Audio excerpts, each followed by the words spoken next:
दोस्तों आज एक स्वागत है हमारे चैनल स्टडी संस्कृत विद निवास में। दोस्तों जब भगवान शंकर ने माँ पार्वती के लिए सभी पुरुषों के लिए दिया श्राप, वो श्राप ये मैं अपने मन से ये बात कथित नहीं कह रहा हूँ, ये बात साबित होता है श्रीमद् भागवत पुराण के द्वितीय खंड के 9वें स्कंद के 23वें श्लोक से 32वें श्लोक तक। क्या हुआ उसी कहानी में मनु राजा मनुष्य के पुत्र थे दोस्तों राजा सुद्युम्न। भगवान शंकर वो शिकार करने के लिए सिंधु देश के लिए सभी सवार होकर मंत्री के साथ वन में गए। फिर प्रमाण कवच पहन हाथ में सुंदर धनुष से अत्यंत अद्भुत बाण हरिणों का पीछा करते हुए उत्तर दिशा में बहुत आगे बढ़ गए।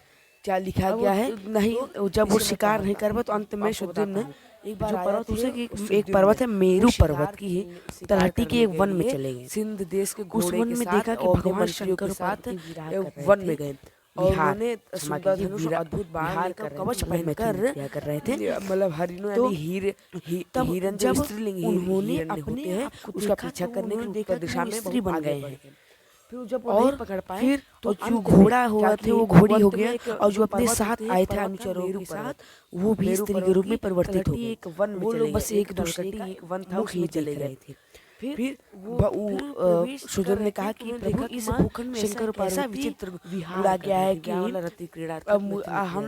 हम लोग तब पहले मनुष्य थे हम स्त्री कैसे बन गए। जब सुदर्शन ने अपने आप को देखा तो देखे फिर स्त्री के रूप में परिवर्तित हो गए भगवान ने। तो वो उन्होंने देखा कि वो जो सुदर्शन थे वो स्त्री बन गए, उनका घोड़ा था घोड़ी बन शंकर के दर्शन करने के लिए वो भी स्त्री बन गए। मतलब जो व्रत धारण किए वो लोग एक दूसरे का मुंह देखने लगे, दिशाओं का वो लोग अपने तेज से जो मन था बहुत उनका जो व्रतधारी ऋषि होते हैं उनका बहुत फिर उन्होंने सुदर्शन ने कहा है तो उस तेज से अंधकार वाले मार्गखंड में ऐसा कौन सा हटाते हुए गुड़ आ गया है, वही मेरू पर्वत की तलहटी वन में गए। आप फिर देखा कि माँ जो अंबिका थी वो हमारे प्रश्न का जरूर उत्तर दीजिए। और माँ अंबिका ने मतलब माँ पार्वती ने ऋषियों को जल्दी से आदत बहुत अत्यंत लज्जित थे, लज्जा हो गए आगे बड़े और उन्होंने तुरंत भगवान शंकर ऋषि अपने तेज से और ऋषियों का अंधकार जिस समय विहार कर मतलब मैथुन क्रिया कर रहे हैं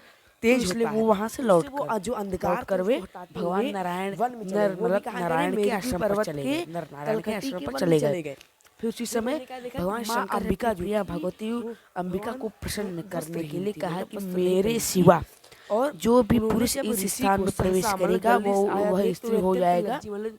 ठीक, तभी से पुरुष उस स्थान में झटपट उन्होंने भगवान शंकर की गोद अब जो सुदर्शन स्त्री हो गए थे इसलिए वो अपने स्त्री हुए बने अनुचर मतलब अपने और जब मंत्रियों के साथ वो एक दूसरे वन में विचरने लगे। भगवान शंकर फिर मतलब उसी समय एक शक्तिशाली बुद्ध थे वहां से लौट उन्होंने देखा कि उनके आश्रम के पास बहुत सारी स्त्रियां विचर रही थी। उन्होंने देखा कि बहुत ही सुंदर स्त्री विचर रही थी आश्रम के पास।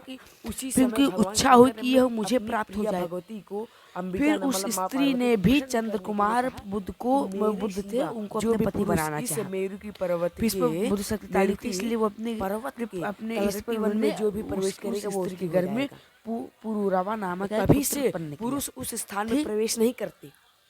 अब सुदर्शन स्त्री हो गए। आगे क्या हुआ? इसलिए अपने स्त्री बने हुए अनुचरकों के साथ जो उनके और फिर वो जो थे के साथ ऐसी अवस्था में मतलब वन में चले गए जो सुदर्शन में थे। वो अपनी स्त्री अवस्था में देखकर उन्होंने अपने कुल पुरोहित जो वशिष्ठ जी का स्मरण किया। ठीक, और उन्होंने और सुदर्शन जी की यह दशा देखकर वशिष्ठ जी उनके कुलगुरु थे, उनके हृदय में कृपावश अत्यंत पीड़ा हुई।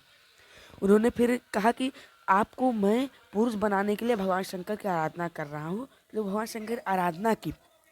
फिर भगवान शंकर वशिष्ठ जी पर प्रसन्न होकर उन्होंने उनकी अभिलाषा पूर्ण करने के लिए कहा। मैं अपनी वाणी को सत्य रखने के लिए बात कही। क्या कहा कि मैं अपनी वाणी को बदल नहीं सकता, अपनी वाणी को झूठ नहीं कर सकता, इसलिए मैं जो तुम्हारा जजमान है सुद्युम्न ने इसके लिए एक दूसरा मैं व्यवस्था के लिए एक उपाय बता रहा हूँ मैं। फिर भगवान शंकर ने वरदान दिया कि तुम 1 महीने तक पुरुष रहोगे, 1 महीने तक स्त्री। और इस व्यवस्था से सुद्युम्न ने इच्छानुसार अपने और पृथ्वी का पालन करे। और फिर क्या कह आचा अनुग्रहात् कामम लब्धा पुरुषोत्तम व्यवस्थया पालयामास जगति नभ्यन्नत समम तम प्रजा। कहा कि इस प्रकार वशिष्ठ जी के अनुग्रह से व्यवस्था पूर्वक अभिष्ट पुरुषत्व लाभ करने के लिए सुदृढ़ पृथ्वी का पालन करने लगे। परंतु जो उनकी प्रजा थी वो सुद्युम्न का मतलब उतना अभिनंदन नहीं करती थी।